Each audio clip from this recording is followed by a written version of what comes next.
portfolio site presents your work to the world, making it easy for people to see who you are and what you've done. Every Squarespace template can display your photographs, illustrations, or designs in innovative ways.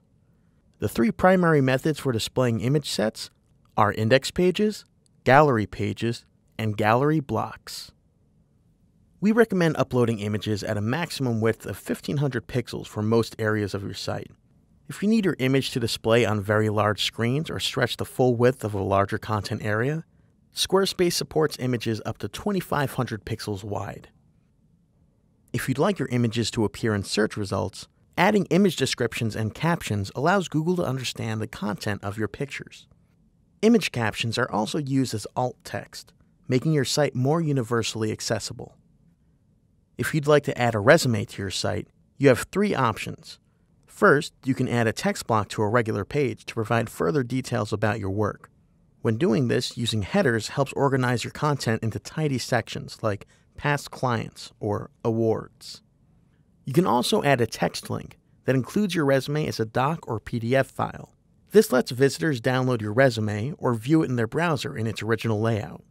First, enter the text for your link. Then highlight the text and click the link icon in the text toolbar, and select File, and drag your resume into the file uploader. Lastly, you can use a third-party website to host your resume as a PDF, and then embed the PDF on your Squarespace site. While this lets you utilize the vast layout options available in PDFs, it does have the drawback of preventing search engines from crawling your bio or resume text. That means your resume won't show up in search results. If your work encompasses multiple keywords, you can use tags and categories to organize your content, then display it in a drop-down menu. To do so, add a folder, then add navigation links for your separate categories. This will appear in your main navigation as a clickable drop-down menu.